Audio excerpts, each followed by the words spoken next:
इसके बाद में अपने गुरु परम पूज्य गोपाल कृष्ण गोस्वामी महाराज और परम पूज्य राधानाथ स्वामी महाराज से भी आशीर्वाद की कामना करते हैं।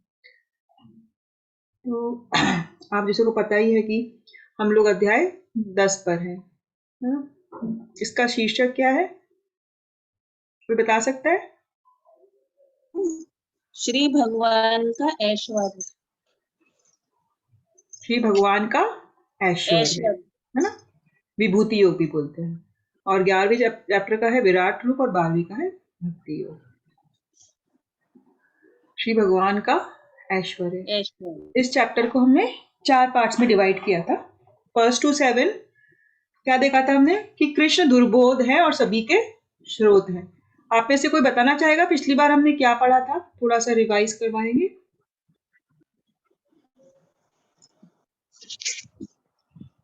जी दीदी मैं बताऊं? हाँ जी मधुर जी बोलिए। हाँ जी, भगवान ने ये बताया कि हरे कृष्णा। हाँ जी हरे कृष्णा। आप लोगों को आवाज सुनाई दे रही है मेरी? आ रही है दीदी आवाज? हरे कृष्णा। हरे कृष्णा आ रही है दीदी? आवाज आ रही है आपकी? हरे कृष्णा। हाँ माता जी बोलिए। भगवान ने एक अद्भुत ज्ञान दिया। उन्होंने अर्जुन से कहा कि मैं तुमको एक परम ज्ञान दूंगा जो तुम्हारे मानव जीवन के लिए अत्यंत ही लाभप्रद रहेगा। ये उन्होंने कहा था। और उन्होंने बताया कि मैं सभी गुणों का मूल स्रोत हूँ, सभी प्राणियों का भी स्रोत हूँ, और जो मेरे ऐश्वर्य का ठीक से समझ लेगा वही मेरी भक्ति कर सकता है और वही मेरे शरणागत होकर परम ज्ञान को प्राप्त कर सकता है। क्योंकि हर व्यक्ति इस ज्ञान को प्राप्त नहीं कर पाता। जो मेरे ऐश्वर्यों को समझ लेगा वही व्यक्ति शरणागत होकर मेरी भक्ति कर सकता है। हाँ जी सही बोला आपने मधुर जी। और उन्होंने भी बोला कि मैं दुर्बोध हूँ, मतलब मुझे इतनी आसानी से नहीं जाना जा सकता क्योंकि मैं सबका स्रोत हूँ। ब्रह्मा जी और सारे देवी देवताएं मुझसे उत्पन्न है ना? मुझसे पहले कोई था ही नहीं सृष्टि में, सबसे पहले मैं ही था और मुझके बाद में ही पूरी सृष्टि का ये हुआ है, सृजन हुआ है। तो इसीलिए भगवान ने ये कहा कि जो मेरे इस ऐश्वर्य को जान जाएगा और इसको जान कर कि भगवान कितने ग्रेट हैं और मुझे शरणागत लेगा तो मैं उसे पार लगा दूंगा, है ना? वह अपने सारे पापों से मुक्त हो जाएगा, मोहरहित हो जाएगा। और फिर उन्होंने बताया कि सारे गुण जैसे कि ज्ञान है ना? फिर सेटिस्फेक्शन है, तुष्टि है, उसके बाद में ट्रुथफुलनेस है ना? भय, अभय, बहुत सारे गुण उन्होंने बताए। ये सभी गुणों का स्रोत मैं हूँ। और फिर अंत में बोला कि ब्रह्मा जी, 4 कुमार और सारे मनु, जो 14 मनु जिससे की पूरी रुद्र जाति आती है, आदित्य वसु हैं, 12 आदित्य हैं, हाँ, ये सभी रुद्र उन्हीं से है, उनके स्रोत हैं ये। हाँ, तो ये भागवत में डिटेल में आता है कैसे कैसे सब उत्पन्न हुए हैं। तो इन सब का स्रोत मैं हूँ। तो ये बताने के बाद अब जो आज 8 से 11 में हम पढ़ेंगे वह है शुद्ध भक्ति का, मतलब ये भगवत गीता का सार बोलते हैं इसको चतुर्श्लोकी भगवत गीता भी कहते हैं। पूरी भगवत गीता का जो मर्म है ना, वह भगवान ने इन 4 श्लोक में डाल दिया है। इसीलिए बहुत इंपॉर्टेंट कहते हैं इसको। और कोई हमसे पूछे कि भगवत गीता का सार बताइए तो इन 4 श्लोक को हमको बताना चाहिए और इन 4 श्लोक को हमें याद भी करना चाहिए, है ना? और फिर 12 से 18 में भगवान को जब अर्जुन ये अपना चतुर्श्लोकी भगवत गीता बोलते हैं तो अब अर्जुन कहते हैं कि मैं आपका जो सर्वोच्च पद है उसको स्वीकार करता हूँ और उसके लिए समर्पण करता हूँ। और फिर 19 से 42 में फिर कृष्ण भगवान उनको अपना पूरा विभूति बताते हैं। ठीक है ना? तो अब हम आज देखेंगे 8 से 11 में भगवान क्या चाहते हैं। शुद्ध भक्ति का सार। आप में से कोई श्लोक को पढ़ना चाहेगा? कृष्ण सर्वस्व के उद्गम है। श्लोक को कोई पढ़ना चाहेगा? हाँ जी नीता जी। अहं सर्वस्य प्रभवो मतः सर्व प्रवर्तते इति मत्वा भजनते मा बुद्धा भावस मी विता। मैं समस्त आध्यात्मिक तथा भौतिक जगतों का कारण हूँ। प्रत्येक वस्तु मुझे ही से भूत है। जो बुद्धिमान यह भली भांति जानते हैं, वे मेरी प्रेरणा भक्ति में लगते हैं तथा हृदय से पूरी तरह मेरी पूजा में तत्पर होते हैं। हरे कृष्ण। हरे कृष्णा नीता जी, है ना। अब आपको हमने जैसे ही 7 चैप्टर चालू हुआ, हमने आपको बताया कि 7 to 12 क्या है, भगवान के बारे में, भगवान की भक्ति के बारे में है। तो 7 चैप्टर में आपको याद होगा, हमने जो शु के श्लोक थे उनमें भगवान ने ये कहा था कि मेरी 2 शक्तियां हैं, पराशक्ति और अपराशक्ति, और कुछ भी इन शक्तियों के बाहर नहीं है, सब कुछ इनमें इंक्लूसिव है ना। तो जो भी तुम देख रहे हो, या तो मेरी पराशक्ति है या अपराशक्ति है, या इनका कॉम्बिनेशन है। तो भगवान ने वहां पे भी एक तरह से यही कहा था कि सब कुछ मुझ पर डिपेंडेंट है, और इस पूरे आध्यात्मिक जगत का और पूरी भौतिक जगत के पीछे कौन है, मैं हूँ, है ना। तो मैं समस्त आध्यात्मिक तथा स्पिरिचुअल मतलब भौतिक जगत का कारण हूँ। प्रत्येक वस्तु, ईच एंड एवरीथिंग मुझसे ही उद्भूत है। कोई भी चीज हम भगवान से कनेक्ट कर सकते हैं, है ना। हमने 7 चैप्टर में पढ़ा था, जैसे भगवान ने कहा मैं फूल की सुगंध हूँ, मैं जल का स्वाद हूँ, है ना। मैं जो पृथ्वी से सुगंध आ रही है वह भी हूँ, और इस प्रकार से जो इंटेलिजेंट लोग हैं उनकी बुद्धि हूँ, है ना, जो शक्तिशाली लोगों का पावर हूँ। ऐसा 7 चैप्टर में भगवान ने कहा था, 8 से 11 के बीच में। तो भगवान वहां पे क्या कहना चाह रहे हैं कि हम हर एक चीज को, प्रत्येक वस्तु को भगवान से कनेक्ट कर सकते हैं। हम ये नहीं कह सकते कि इस चीज का भगवान से कोई रिलेशनशिप नहीं है, कुछ भी जड़ पदार्थ भी, क्योंकि भगवान की तो ये 5 जो है पराशक्ति जो है, भौतिक तत्व जिससे हर एक चीज बनी हुई है ना, जल, वायु, आकाश, पृथ्वी और अग्नि। इन चीजों में सब सब चीजें इनसे बनी हुई है। आप कुछ भी ले लो, अगर हम घर बनाते हैं, ईंट है, मिट्टी है, इनका कॉम्बिनेशन है, उसमें फायर ईंट से जलाया जाता है। तो जो भी जड़ पदार्थ हम कंप्यूटर सामने देख रहे हैं, लाइट देख रहे हैं, बल्ब देख रहे हैं, हर एक चीज भगवान से कनेक्टेड है। क्योंकि अगर मनुष्य ने बनाई भी है वो चीज, तो उसके लिए जो तत्व आए वो कहाँ से आए, वो अपने आप तो प्रोड्यूस नहीं हो गए, है ना। तो सृष्टि जब भगवान ने बनाई तो इन भौतिक तत्वों को बनाया, और इन भौतिक तत्वों के विभिन्न विभिन्न कॉम्बिनेशन से हर एक चीज में बन जाती है ना। और हम यही कहते हैं ना, जब ये शरीर भी जल जाएगा, जो हमारा भौतिक शरीर है, तो वह मिट्टी में मिल जाता है ना। क्यों कहते हैं? क्योंकि जो जिस तत्वों से ये बना है, उस तत्व में वो कन्वर्ट हो जाता है, जल के पूरा राख हो जाता है, तो इसका कोई अस्तित्व ही नहीं है ना। तो इसीलिए इसको भौतिक कहते हैं, भौतिक तत्वों से बना है, और भगवान ने जो 5 भौतिक तत्व प्रोवाइड किए हैं, उससे सब चीज आती है। तो हम कह सकते हैं कि हर एक चीज, प्रत्येक वस्तु भगवान से ही उत्पन्न है। तो ये कहने का इस श्लोक में क्या तात्पर्य है कि भगवान एक तरह से इसमें हमें समरी दे रहे हैं कि जान लो कि हर एक चीज मुझसे उद्भूत है, मैं सब चीजों का कारण हूं। अब अगर हमने ये चीज जान ली, है ना, समझ ली, जैसे भगवान ने इसमें कहा कि मुझे जानना बहुत कठिन है, और जो बुद्धिमान लोग हैं वह मुझे जान सकते हैं। और वो बुद्धिमान लोग कौन जान सकते हैं? भक्त लोग जान सकते हैं। और भक्त कब जान सकते हैं? जब भगवान की उनपे कृपा हो। भगवान ने, प्रभुपाद ने साफ कहा है कि जब भगवान की कॉजलेस मर्सी होती है ना, बिना किसी कारण जब हम पे दया करते हैं, तो हमें ज्ञान हो जाता है। और जो बुद्धिमान ये जान जाते हैं कि भगवान ही सब कुछ है, परम नियंता है ना, सुप्रीम कंट्रोलर है, और हमारे भरता है, मेंटेनर है। हमने कितनी सारी क्वालिटीज भगवान के बारे में 8 चैप्टर में भी पढ़ी थी। तो अगर ऐसा हम जान जाते हैं, हम जान जाते हैं कि कोई ग्रेट है ना, तो हमने आपको पहले ही बताया कि जो कुछ कोई महान होता है, तो हम उसकी शरणागत हो जाते हैं। आजकल क्या है, लोग किसी को भी भगवान मान लेते हैं, किसी फिल्म स्टार को मान लेते हैं, जैसे अमिताभ बच्चन है, और लोग मतलब पागल हो जाते हैं उनके पीछे, वो कुछ भी करने को तैयार होते हैं, इतना ज्यादा उनकी शरणागति होती है। कोई क्रिकेट स्टार को अपना देवता मानने लग जाता है। तो अ, वो लोग तो भगवान के एक छोटे से अंश हैं, उनकी शक्तियां तो भगवान की जो 6 ऐश्वर्य है उनके सामने कुछ भी नहीं है। तो जब भगवान पूरे 6 ऐश्वर्यों से परिपूर्ण है और हम ये जान जाएंगे, तो फिर भक्त क्या करते हैं? वह मेरी प्रेम भक्ति में लग जाते हैं। वह प्यार से भगवान की भक्ति करते हैं, हृदय से, पूरा अपने मन और हृदय से भगवान की हमेशा निरंतर पूजा करते रहते हैं।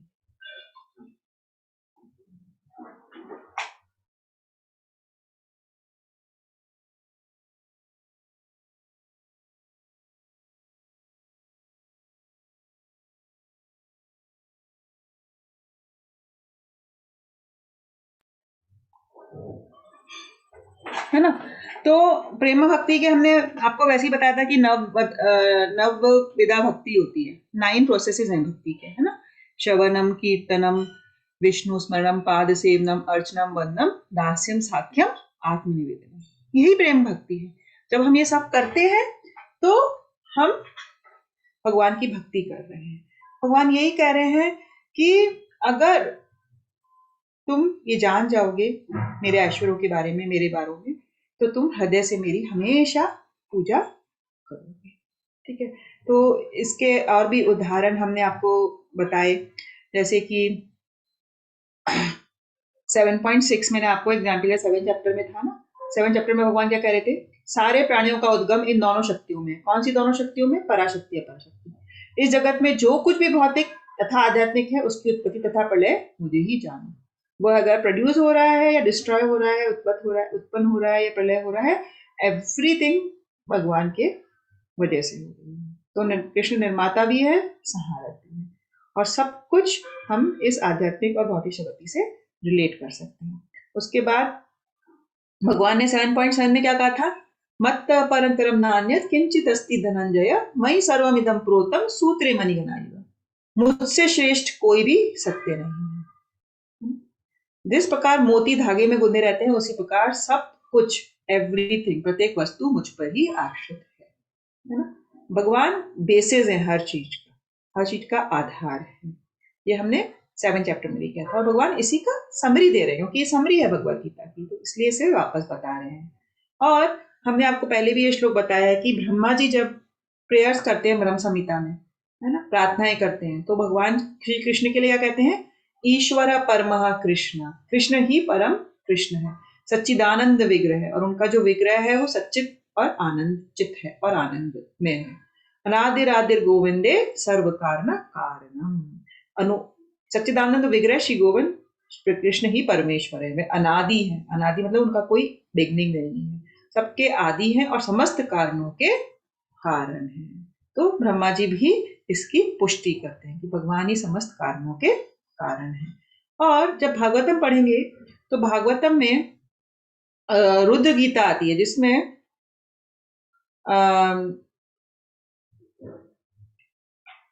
ये रुद्र जी ने कहा हुआ है, थोड़ा शायद कंफ्यूजन से भी ब्रह्मा जी लिख दिया है, ये रुद्र जी की प्रार्थना है। रुद्र जी ने कहा, हे प्रभु, आप ही एकमात्र पूज्य भगवान हैं, अतः आपको प्रसन्न करने के लिए मैं आपको सादा नमस्कार करता हूँ, आपकी स्तुति करता हूँ। हे गोला नरेश पुत्र, आपका दिव्य शरीर नवीन बादलों के समान गहरा नीला है, आपके वस्त्र बिजली के समान दैदीप्यमान है, और आपके मुखमंडल का सौंदर्य गुंजा के बने आपके कुंडलों से तथा सिर पर लगे मोरपंख से बढ़ जाता है। अनेक वन फूलों तथा पत्तियों की माला पहने तथा चराने की छड़ी, श्रृंग और वंशी से सज्जित आप अपने हाथ में भोजन का कौलिये बहुत सुंदर रीति से खड़े हुए हैं। ये पाई मिस्टेक शायद आ गया है ना। फिर इसके परपोर्ट में प्रभुपाद क्या कहते हैं?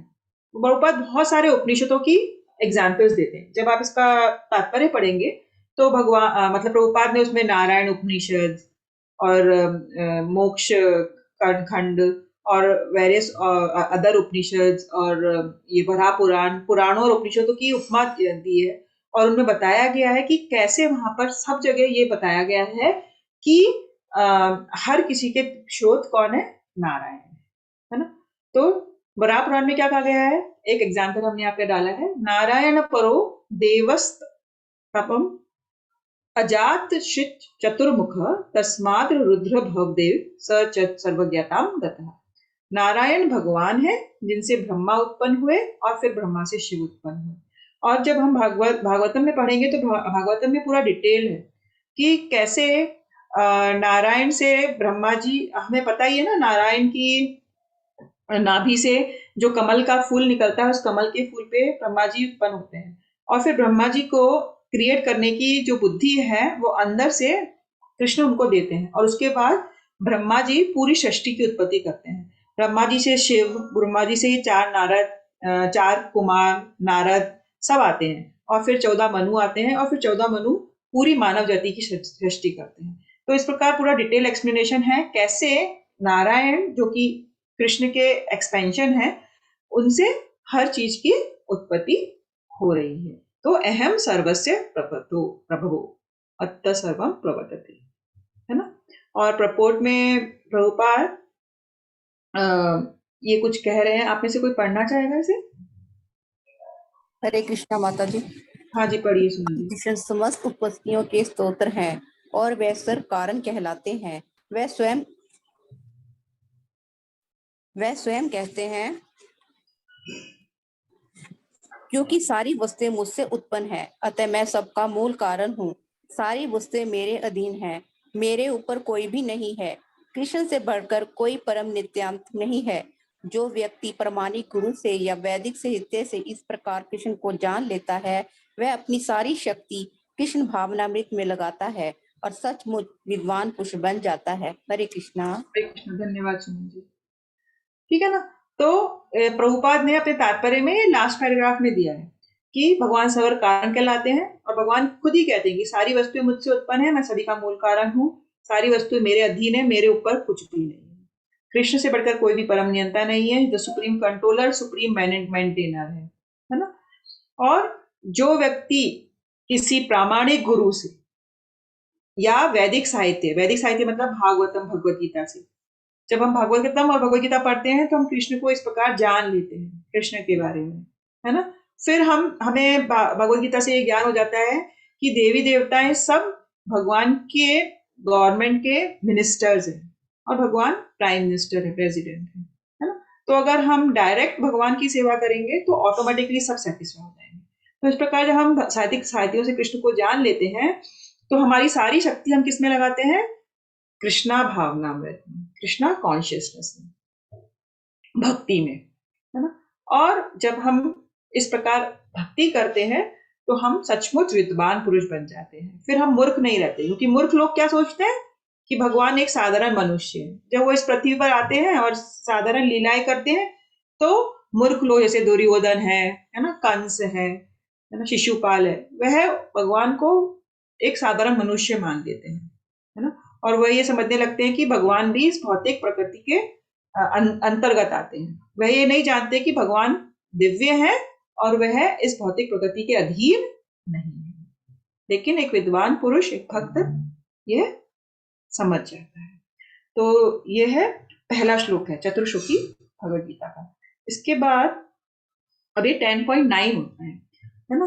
तो जब भगवान ने ये समझा दिया कि भक्ति से क्या होता है, तो अब भक्त कैसे होते हैं, भक्त क्या करते हैं, उसका हमने भगवद गीता में जगह जगह पढ़ा है, भक्त के लक्षण क्या होते हैं। तो इसको इसीलिए इसमें सारमेय रूप में डाला गया। आप में से कोई श्लोक को पढ़ना चाहेगा?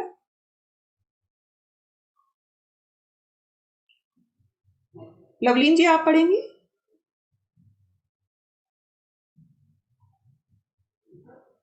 हरे कृष्णा। हाँ जी।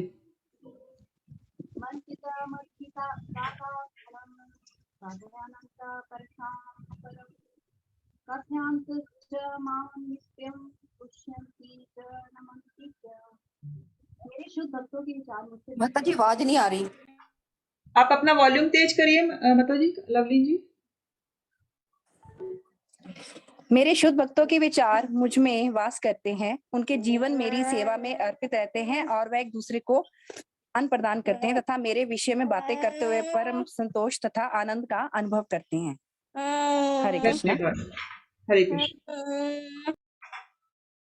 तो मच्चित्ता मद्गत प्राणा बोध्यन्तः परस्परं कथयन्तश्च मां नित्यं तुष्यन्ति च रमन्ति च। तो मच्चित्ता, चित्त क्या होता है? हमारा मन। तो मच्चित्ता, उनका जो शुद्ध भक्त है उनका चित्त, उनका मन भगवान में, भगवान के विचारों में हमेशा रहता है। मदगत प्राणा, उनके प्राण है भगवान, है ना। मदगत प्राणा, या वह अपना प्राण, अपना कहते हैं ना, मन और हृदय से, है ना, भगवान को समर्पित होते हैं। मदगत प्राण। बोधिहंता परस्परन, बोधिहंता परस्परन मतलब एक दूसरे को वो ज्ञान प्रदान करते हैं। और कथ्यंतश्च माम नित्यम, मेरे विषय में बातें करते हैं। कथ्यंता, कथा करते हैं। तुष्यंती च रमंती च, तुष्यंती मतलब संतुष्टि प्राप्त करते हैं, रमंती मतलब उनको आनंद होता है। तो ये इसका ट्रांसलेशन है। तो अब इसमें हम क्या चीज देख रहे हैं, भगवान बता रहे हैं कि एक शुद्ध भक्त के क्या लक्षण है। शुद्ध भक्त क्या है? जो भगवान के बाहर कुछ सोचता ही नहीं है, उसकी हर एक सोच, उसकी हर एक गतिविधि, हर एक एक्टिविटी कहीं ना कहीं भगवान से जुड़ी हुई है। हम उसको भगवान से अलग नहीं कर सकते, तो वह शुद्ध भक्त है। ऐसा नहीं कि वह 2 घंटे के लिए भगवान का भक्त है, चाहे भगवान की सेवा कर रहा है, डेटी वर्शिप कर रहा है, भगवान की पूजा कर रहा है, जाप कर रहा है, और बाकी के 22 घंटे वे पूरा भौतिक चीजों में लगा हुआ है ना। इसको भक्ति नहीं कहते, क्योंकि भक्ति कोई पार्ट टाइम नहीं है ना। हम कहते हैं ना पार्ट टाइम जॉब करते हैं हम लोग। तो भक्ति को क्या है, हमें हमारे जीवन का और हमारी दिनचर्या का एक अंग बनाना होता है। तो फिर हम हर वक्त भगवान के बारे में सोच सकते हैं, है ना। तस्मात् सर्वेषु कालेषु माम अनुस्मरयुध्य। हमेशा अपना कोई भी काम करते हुए भी मेरा स्मरण करो। तस्मात् सर्वेषु कालेषु, हर वक्त कर्म करते हुए, अपना कार्य करते हुए मुझे याद रखो। भगवान ने कहा था ये, है ना, 7th चैप्टर में। तो 24/7 उसकी चेतना कहाँ है? भगवान की सेवा में, भगवान के स्मरण में। तो ये होता है एक शुद्ध भक्त। उन्होंने अपना जीवन भगवान की सेवा में अर्पित कर दिया है। मदगत प्राण, अपना पूरा भगवान को कि God is my life and soul, ऐसा बोलते हैं डिवोटीज। क्या बोलते हैं? Krishna is my life and soul. तो ये फर्स्ट लाइन का एक्सप्लेनेशन है, मत चित्ता मदगत प्राण। तो आप समझ सकते हैं कि एक भक्त की चेतना हमेशा इस चीज में लगी रहती है कि किस प्रकार मैं अपनी भक्ति को बढ़ाऊं, किस प्रकार मैं अपने दिन की गतिविधियों को सेटल करूं, जिससे कि मैं भगवान की प्रीचिंग में ज्यादा से ज्यादा समय अपना दे सकूं। ठीक है ना। इसको हम इससे समझ सकते हैं, मत चित्त गत ग्रहण। हम लोगों का ऐसे नहीं कि सुबह सुबह बस 2 घंटे हमने भगवान का नाम ले लिया, भगवान के विग्रहों की सेवा कर ली, और उसके बाद अपनी नॉर्मल गतिविधियां कर रहे हैं, है ना। नॉर्मल गतिविधियां मतलब हम टीवी भी देख रहे हैं, मूवीज भी जा रहे हैं, गपशप भी कर रहे हैं, फालतू की चीजों में अपना टाइम व्यतीत कर रहे हैं। मतलब इसको बोलते हैं किटी पार्टीज है, या कुछ भी आप गैदर करते हो और इधर उधर की बातें करते हैं, है ना। उस घर में क्या हो रहा है, मतलब जिसे हम जैसे कि लेडीज करते हैं, तो वह फिर उसको डाइल्यूट कर देता है भक्ति को। तो यहाँ पर भगवत गीता में भगवान इस सार में क्या कह रहे हैं? हर वक्त नित्यम सततम कीर्तयन्तो माम, है ना। तो सततम कीर्तन करना है।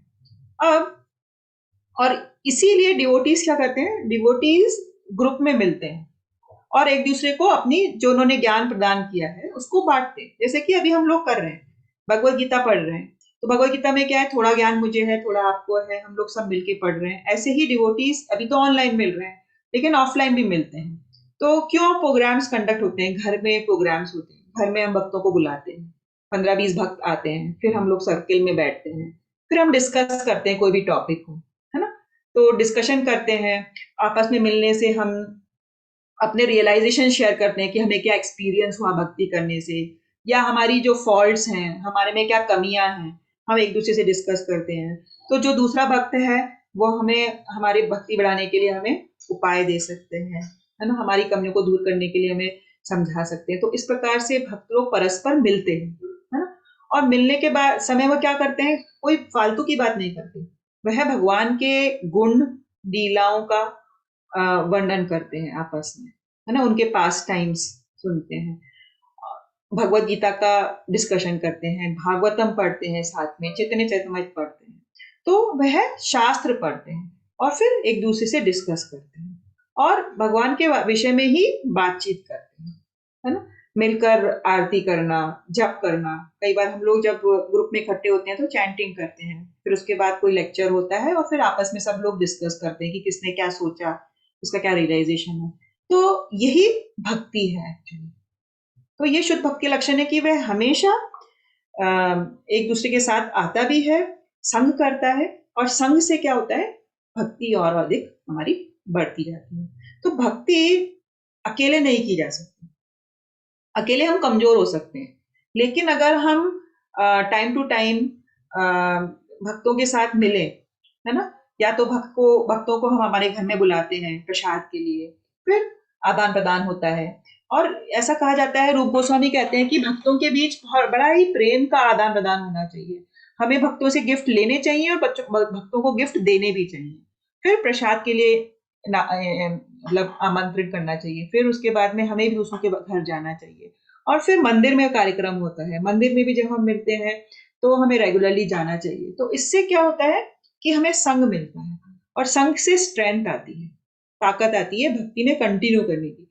क्योंकि इस भौतिक जगत में आप जानते हैं कि भक्ति करना अलग माना जाता है आजकल, क्योंकि 99% लोग भक्ति नहीं कर रहे, तो हम कुछ स्पेशल कर रहे हैं। स्पेशल कर रहे हैं तो उसके लिए हमें ज्यादा ताकत की जरूरत है, ज्यादा स्ट्रेंथ की जरूरत है, कुछ अलग हटके कर रहे हैं। तो वो स्ट्रेंथ कैसे आएगी? जब हमारे से जिनके विचार मिलते हैं उन लोगों के साथ हम संग करें, कंपनी एक दें। तो उससे क्या होगा कि हम अगले दिन हमारी भक्ति को कैसे बढ़ाएंगे उस पर विचार करेंगे, और धीरे धीरे संग से हमें शक्ति आएगी, है ना। और जब भागवतम भगवत गीता का चर्चा करते हैं, भगवान कृष्ण की लीलाएं सुनते हैं भक्त लोग, तो क्या होता है, उन्हें असीम संतोष मिलता है, वह उसमें बड़ा ही आनंद प्राप्त करते हैं, उनको बहुत अच्छा लगता है। ठीक है, तो इस प्रकार से भक्त को करना चाहिए। जैसे कि इसके तात्पर्य में प्रभुपाद कुछ कह रहे हैं, आप में से कोई पढ़ेगा जिसने अभी तक नहीं पढ़ा है? उमा जी आप पढ़ेंगी?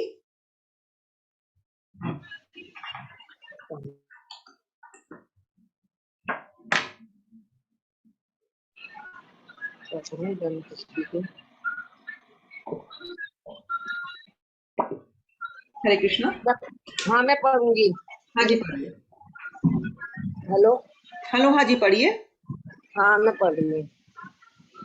अभी एक मिनट, क्या होगा, आवाज आ रही है मेरी? हाँ जी। हाँ अभी एक सेकंड जरा वो जा रहा है उसमें से।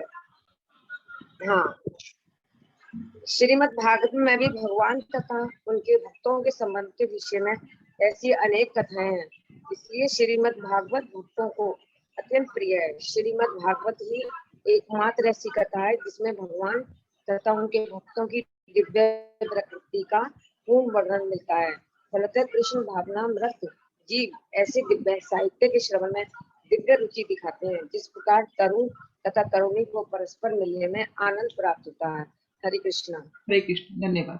तो प्रभुपाद किसका एग्जाम्पल दे रहे हैं कि जिस प्रकार तरुण और तरुणी मिलते हैं, मतलब यंग लड़के लड़कियां आजकल जब मिलते हैं तो उन्हें कितना आनंद मिलता है, वो वेट करते हैं बस डेट के लिए, है ना। तो जो भक्त होते हैं उनको किसमें आनंद मिलता है? श्रवण से। जब वह ग्रुप में आते हैं और डिस्कशन करते हैं और भगवान की लीलाओं का वर्णन करते हैं, तो उन्हें बहुत आध्यात्मिक आनंद की अनुभूति होती है, जो कि परम आनंद है। तो जब भागवतम में क्या है, भागवतम में सिर्फ भक्तों की और भगवान की सारी लीलाएं हैं। तो ऐसी लीलाओं का श्रवण करने से भक्तों को बहुत ही आध्यात्मिक आनंद की प्राप्ति होती है। और प्रभुपाद इसके तात्पर्य में ये भी कहते हैं कि जैसे एक मिनट आपको बताती हूँ, जैसे कि जब भक्त भगवान के चरण कमलों की शरण ग्रहण कर लेता है, कंप्लीट उनको सरेंडर कर देता है, तो मनुष्य पूर्णतः भगवत प्रेम में लीन हो जाता है ना। कंप्लीट सरेंडर, मत चित्ता मत कल्पना। तब वह एक क्षण भी परमेश्वर के बिना नहीं रह पाता, जिस प्रकार की मछली जल के बिना नहीं रह सकती। जैसे कि हम एक मछली को जल के बाहर निकाल दो और एक भक्त को भक्ति से अलग कर दो, तो वह एक क्षण भी नहीं रह पाता, हमेशा भगवान के चिंतन में रहता है। ऐसी अवस्था में भक्त वास्तव में परमेश्वर के संसर्ग के दिव्य गुण प्राप्त करता है। और ऐसे भक्त में क्या होते हैं? दिव्य गुण आ जाते हैं सारे, है ना। वह भी दिव्य बन जाता है, वह इस भौतिक जगत की जो 3 गुण है उनसे ऊपर हो जाता है। तो ये भी उदाहरण प्रभुपाद ने तात्पर्य में दिया है कि भगवान के बिना भक्त कैसे है, जैसे कि जल के बिना मछली। और जब यंग लड़का लड़की आपस में मिलने के लिए कितना उनको आनंद मिलता है, वैसा ही आनंद भक्तों को भक्तों के संग से मिलता है। ठीक है। अब 10.10 में भगवान क्या कह रहे हैं कि कृष्ण ही अपने भक्तों की बुद्धि देते हैं। तेषां सततयुक्तानां भजतां प्रीतिपूर्वकं ददामि बुद्धियोगं तं येन मामुपयान्ति ते। जो प्रेम पूर्वक मेरी सेवा करने में निरंतर लगे रहते हैं उन्हें मैं ज्ञान प्रदान करता हूं जिसके द्वारा वह मुझ तक आ सकते हैं। तो भगवान ने अभी तक हमें क्या बताया कि मैं सबका कारण हूं, है ना। और ऐसा जो जान जाते हैं बुद्धिमान लोग मेरी भक्ति में लग जाते हैं, प्रेम भक्ति में। और भक्ति में लगते हैं तो क्या करते हैं, आपस में मिलकर भागवतम का, भगवत गीता का श्रवण करते हैं और उससे उनको अत्यधिक आनंद मिलता है। और इस प्रकार जो निरंतर मेरी सेवा कर रहे हैं, भक्ति में लगे हुए हैं, उन लोगों को मैं भीतर से वो ज्ञान प्रदान करता हूं जिसके द्वारा वह मुझ तक पहुंच सकते हैं। तो कृष्ण बता रहे हैं कि लक्ष्य कौन है, भगवान, है ना। हमें क्या, हमारा क्या लक्ष्य है कि हम भगवान के परम धाम गोलोक वृंदावन जाएं और वहां पर भगवान की नित्य सेवा करें, है ना। तो लेकिन ये कहा गया है कि शुद्ध भक्त तो ये भी नहीं चाहता।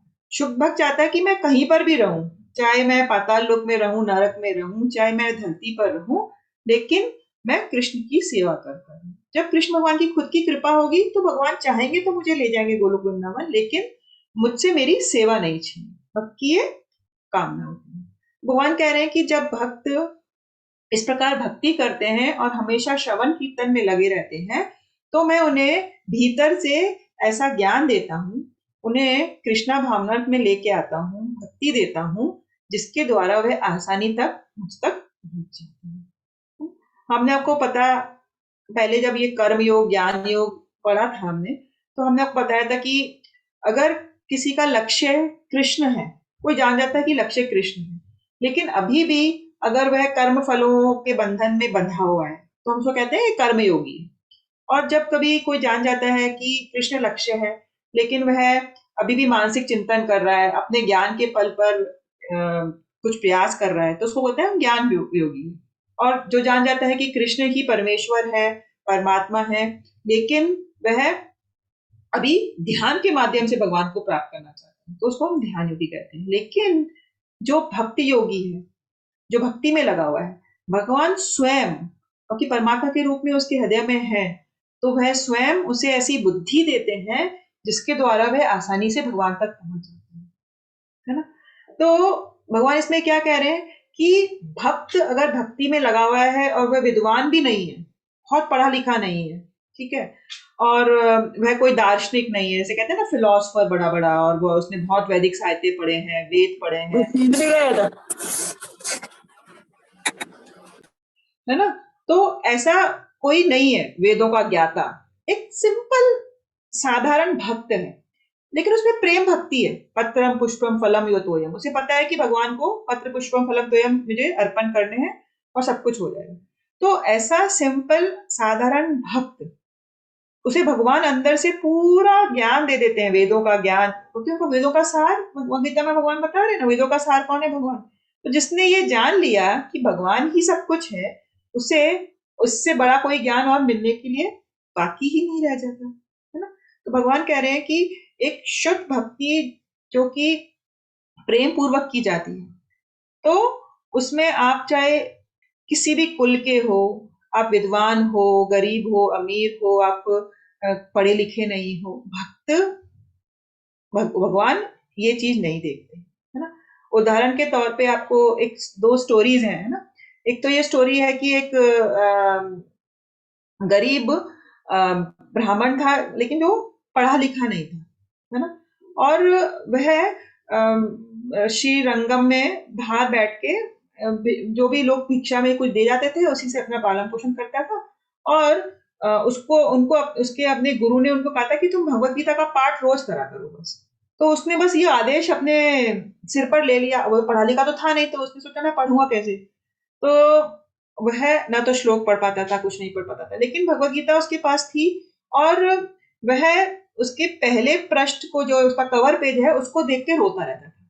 तो एक बार जब चैतन्य महाप्रभु साउथ इंडिया गए तो चैतन्य महाप्रभु ने उस ब्राह्मण को देखा और उससे पूछा कि तुम क्यों रो रहे हो, तुम्हें तो पढ़ना लिखना नहीं आता, तुम तो कुछ पढ़ ही नहीं पाते हो, ये किताब देख के क्यों रो रहे हो। तो उसने कहा कि मैं इस पे जो भगवत गीता पे चित्र बना हुआ हूँ उसको देख के रो रहा हूँ। उस चित्र में क्या है, उस चित्र में भगवान अर्जुन के सारथी बने हुए रथ के। तो वो कहते हैं कि मैं ये देखकर रो रहा हूँ कि भगवान जो कि परमेश्वर हैं, सब कारणों के कारण हैं, वह अपने भक्त के लिए एक सारथी बने हुए हैं। ये देखकर मुझे रोना आ रहा है। तो चैतन्य महाप्रभु ने उस ब्राह्मण को गले लगा लिया और उसने कहा कि तुमने भगवत गीता बिना पढ़े ही, तुमने भगवत गीता का सार समझ लिया है कि भगवान ही सब कुछ है और भगवान कितने भक्त वात्सल्य से पूर्ण है, भगवान को अपने भक्तों से कितना प्यार है, तुमने ये समझ लिया और यही भगवत गीता का सार है। तो उसे अपने गले लगा देते हैं। तो भगवान अंदर से हमें वो ज्ञान दे देते हैं अगर हम बिल्कुल सिंपल तरीके से भक्ति में लगे हुए। और ऐसे अनेक उदाहरण है। एक कथा आती है कि एक बार नारद जी नारायण के पास जा रहे थे, है ना। तो रास्ते में उन्हें दो प्राणी मिले। एक तो मिला मोची, है ना। तो मोची मिला, तो मोची को उन्होंने बोला कि मैं नारायण के पास जा रहा हूँ, तुम्हारा कोई संदेश है तो दे दो। तो उसने बोला कुछ नहीं। तो एक ब्राह्मण मिला। ब्राह्मण को पूछा कि आप तुम्हारा कोई संदेश है। तो बोलता है कि मैं तो इतने वेदों का पाठ करता हूँ, मंत्र उच्चारण करता हूँ, मैं तो हमेशा भगवान की भक्ति करता हूँ और ऐसे में भगवान तो मुझे इसी जन्म में अपने पास ले जाएंगे। तो नारायण के पास नारद जी जाते हैं और नारद जी मतलब वो दोनों ही पूछते हैं कि आप पूछ लेना कि हम भगवान के पास कब जाएंगे। मोची भी पूछता है और ब्राह्मण भी पूछता है।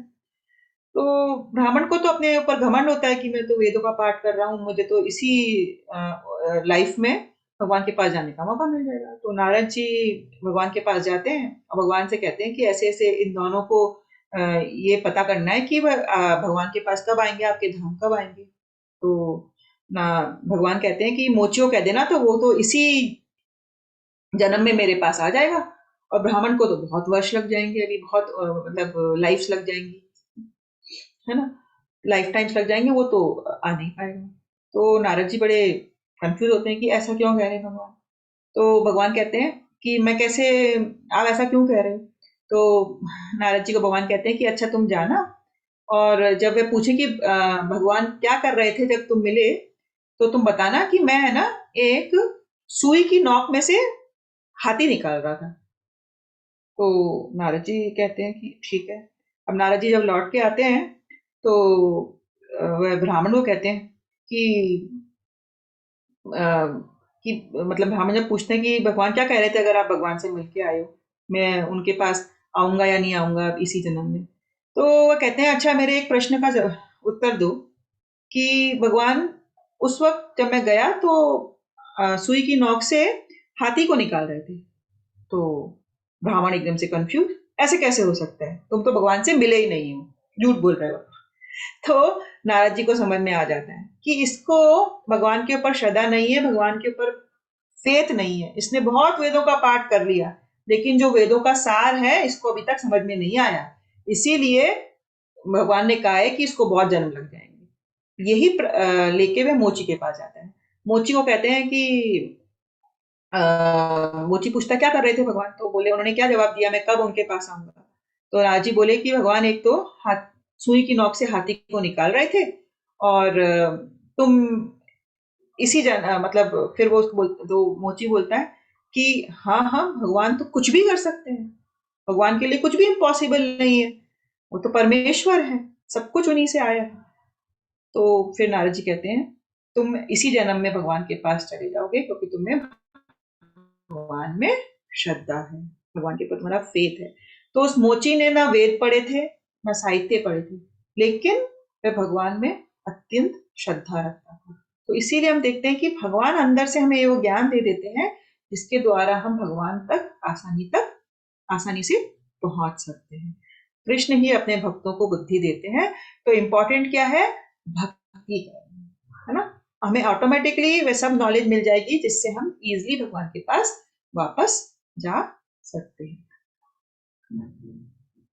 अब ये आज का आखिरी श्लोक है, 8, 9, 10 और 11। कृष्णा दया पूर्वक अज्ञान का नाश कर देते हैं। और भगवान में ज्ञान कैसे देंगे? भगवान कह रहे हैं ना पिछले श्लोक में कि मैं ज्ञान देता हूँ जिससे तुम मेरे पास आ सकते हो। भगवान हमारे अज्ञान का नाश कर देंगे, है ना। तेषाम इमानुकम पाथम अहम ज्ञानजम तमः नाश्यम आत्मभावस्तो ज्ञान दीपेन भास्वता। जो प्रेम पूर्वक मेरी सेवा करने में निरंतर लगे रहते हैं उन्हें मैं ज्ञान प्रदान करता हूँ जिसके द्वारा वह मेरे पास आ सकते हैं। एक्चुअली इसमें आई थिंक सो ट्रांसलेशन गलत आ गया है। इसका ट्रांसलेशन ये है, आप में से किसी का भगवत गीता है इस वक्त? जी मेरे पास हाँ है। जी, आपकी हाँ, मैं 10.11 का ट्रांसलेशन पढ़िए। जी मोबाइल जी पढ़ती आप हूँ। पढ़िए। जी मैं पढ़ती हूँ। हाँ, हाँ जी, मैं पढ़ती हूँ। हाँ जी मैं उन पर विशेष कृपा करने के हेतु उनके हृदय में वास करते हुए ज्ञान के प्रकाशमान दीपक के द्वारा अज्ञान जन अंधकार को दूर करता हूँ। हाँ। हरे तो कृष्ण। हरे कृष्ण। तो भगवान क्या कह रहे हैं कि मैं उनके हृदय में वास करता हूँ और उनके अज्ञान का नाश करता हूँ। और अज्ञान का नाश कैसे करता हूँ? ज्ञान का दीपक जो है ना, नाश्य में आत्मभावस्तो ज्ञान दीपेन भास्वता। तो भगवान क्या कह रहे हैं कि अगर तुम मेरी प्रेम भक्ति कर रहे हो तो धीरे धीरे क्या होगा, उस भक्ति से तुम्हारे जो मटेरियल अटैचमेंट्स हैं, तुम्हारी जो भौतिक इच्छाएं हैं, है ना, इंद्रियों को संतुष्ट करने की जो इंद्रिय विषयों के ऊपर करने की जो हमारी इच्छा है वह धीरे धीरे समाप्त हो जाएगी। जितना भी अंधकार है तुम्हारे अंदर, जो मल भरा हुआ है ना, जो इतने जन्मों का हमने जो भौतिक इंद्रिय तृप्ति करी है, ये एक जन्म की नहीं है। हम क्यों नहीं छोड़ पाते? हमारी कंडीशनिंग इसलिए नहीं छोड़ पाते क्योंकि हम बहुत सालों से ये करते आए, बहुत जीवन से ये करते आए, है ना। तो इसीलिए हम इस भौतिक रूपी इंद्रिय तृप्ति को छोड़ नहीं पाते। लेकिन भगवान कहते हैं कि जब तुम मेरी भक्ति में लग जाओगे तो तुम्हारे अटैचमेंट्स को मैं धीरे धीरे कम कर दूंगा, तुम्हें मैं ऐसा ज्ञान दूंगा जिससे कि तुम मेरे पास आ जाओ। और हम ये देखते हैं धीरे धीरे जब हम भक्ति में लगते हैं तो हमारी जो भौतिक आकर्षण है वह कम होता जाता है। फिर हमारा भौतिक चीजों में मन लगना कम हो जाता है क्योंकि भगवान खुद सफाई कर रहे हैं। ऐसा कहते हैं ना, भगवान झाड़ू लेके भक्त के हृदय की सफाई कर देते हैं और उसमें ज्ञान का दीपक जला देते हैं। हमें इतनी नॉलेज आ जाती है कि हम फिर हमेशा भगवान की सेवा में लग जाते हैं। और इसको क्या कहते हैं? भक्ति का बीज बोना। अगर भक्ति का बीज किसी शुद्ध भक्त ने हमारे हृदय में बो दिया है, अगर हम बाय चांस किसी शुद्ध भक्त के कांटेक्ट में आ गए और हमने भक्ति करना चालू किया, भागवतम भगवत गीता पढ़ना चालू किया, तो वह बीज बोने के समान होता है। जब बीज बो देते हैं और फिर रेगुलरली उसको हमको पानी डालना होता है, तो पानी क्या हुआ? पानी हुआ जब हम रेगुलर श्रवणम और कीर्तनम कर रहे हैं, जप और सुनना। अगर हमने इस तरह का पानी डालते रहे धीरे धीरे धीरे धीरे, तो वह बीज अंकुरित होगा, अंकुरित होके पौधा बन जाएगा और पौधा होके उसमें फिर पत्तियां, फूल सब कुछ आएगा, फल, ठीक है ना। तो भक्ति का जो ये लता है ये बढ़ती ही चली जाएगी, बढ़ती ही चली जाएगी और एक दिन हम भगवान के पास वापस जा सकेंगे। तो इस प्रकार से श्रवणम और कीर्तन इतना इंपॉर्टेंट है। आप में से कोई इसको पढ़ना चाहेगा?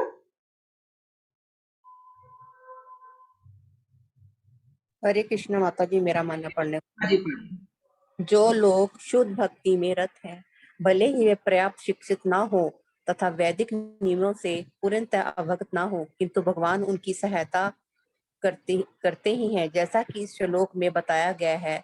पर सत्य कृष्ण केवल भक्ति से प्रसन्न होते हैं और अपनी अचेतन्य शक्ति से ही शुद्ध भक्ति के हृदय में स्वयं प्रकट हो जाते हैं। शुद्ध भगत के हृदय में तो भगवान निरंतर रहते हैं और कृष्ण की उपस्थिति सूर्य के समान है, जिसके द्वारा अज्ञान का अंधकार दूर हो जाता है। शुद्ध भगत पर भगवान की यही विशेष कृपा है। जैसे ही भगवान अपने ऊपर भार ले लेते हैं, मनुष्य सारे भौतिक प्रयासों से मुक्त हो जाता है। हरे कृष्ण, धन्यवाद, है ना। तो ये प्रभुपाद ने अपने तात्पर्य में डाला है कि जिस प्रकार से सूर्य के उदय होने से सारे अंधकार का नाश हो जाता है, उसी प्रकार भगवान कृष्ण की भक्ति आने से हमारे सारे भौतिक कल्मश नष्ट हो जाते हैं। और यह एक शुद्ध भक्त पर भगवान की विशेष कृपा होती है। फिर भगवान हमारी रिस्पॉन्सिबिलिटी लेते हैं, फिर हमें कोई चिंता करने की जरूरत नहीं है। जैसे कि 9.22 में भगवान ने कहा था ना, अनन्यस चिंतयन्तो माम ये जना पर उपासते तेषाम नित्य भक्तानाम योगक्षेमम वहामह्यम। जो भक्त के पास नहीं है वह मैं उसे देता हूँ, और जो भगवान के भक्त के पास है उसकी मैं रक्षा करता हूँ। तो भक्त का जो रिस्पॉन्सिबिलिटी है भगवान अपने ऊपर ले लेते हैं। जैसे ही भगवान अपने ऊपर भार ले लेते हैं, मनुष्य सारे भौतिक प्रयासों से मुक्त हो जाता है और शुद्ध भक्ति उसके हृदय में प्रकट हो जाती है। और फिर अंततः इस लाइफ में नहीं तो किसी न किसी जन्म में वह भगवान के धाम वापस लौट जाता है। तो आपने देखा कि ये 4 श्लोक कैसे एक तरह से भगवत गीता का सार है। इसमें पूर्णतः शुद्ध भक्ति के बारे में है ना। तो आज का ये टॉपिक यहीं समाप्त होता है। आपके कोई प्रश्न है तो आप पूछ सकते हैं।